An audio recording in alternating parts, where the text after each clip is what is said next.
Hello বন্ধুরা, চলে এলাম আমাদের ছাদ বাগানে। আমি আজকে অন্য গাছ দেখাবো না, আজকে আপনাদের সাথে শেয়ার করব মালটা গাছ। আমি 2 বছর ধরে পর পর আমি এই গাছের ফল ফুল শেয়ার করছি।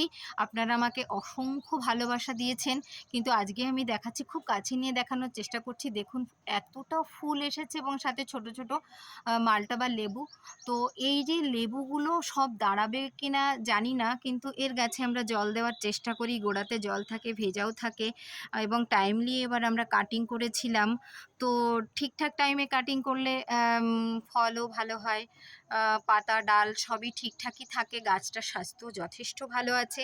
এবার চারিদিকে শুধু লেবু ফুল, আর এখানে আমার এসে এতটা ভালো লাগছে, আমি এই ভিডিওটা করছি কিন্তু আমি একই জায়গায় দাঁড়িয়ে করছি, দেখি একটু ঘুরে ঘুরেই আমি করছি, যে লেবু ফুলের যে এত মিষ্টি একটা সুগন্ধ, মানে সেটা অসম্ভব রকমের ভালো লাগা একটা গন্ধ।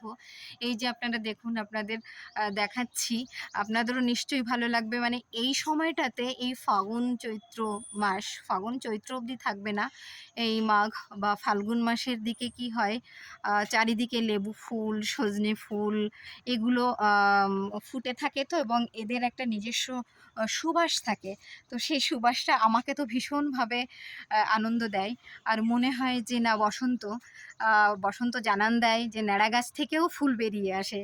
তো এখানে দেখতে পাচ্ছেন আমি মালটার প্রচুর পরিমাণে ফুল বা কুঁড়ি এসে গেছে, ফুটে যাচ্ছে, সবুজ সবুজ গুটিও বেরিয়ে গেছে। তো আপনাদের আমি দেখাচ্ছি। আর এই দেখুন, এটা একটা বেশ বড় টবে বসানো আছে, গাছটাও বেশ সুন্দর।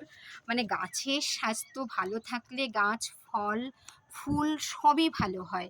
মানে ফুল যদি স্বাস্থ্যকর হয়, গাছ যদি স্বাস্থ্যকর হয়, তাহলে একটা স্বাস্থ্য বা সুস্থ ফুল থেকে বেশ সুন্দর ফল বেরোবে, এটাই আমরা আশা করি। বা সবারই প্রত্যাশা থাকে যে গাছ লাগালে, বিশেষ করে শখের বাগান যাদের থাকে তাদের গাছে যদি ফুল ফল আসে, তাহলে তারা যে কতটা আনন্দিত হয়, কতটা খুশি হয়, সেটা আমরা জানি। কারণ আমাদেরও প্রচুর শখ, বিশেষ করে আমি তো অসম্ভব নেচারের সাথে থাকতে ভালোবাসি।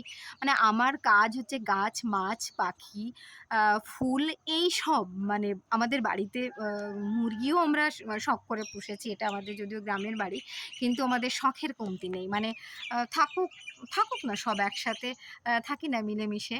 তো যখন আমরা অন্য বাড়িতে চলে যাই, তখন সেখানে আসলে এই প্রকৃতির ছোঁয়াটা পাওয়া যায় না।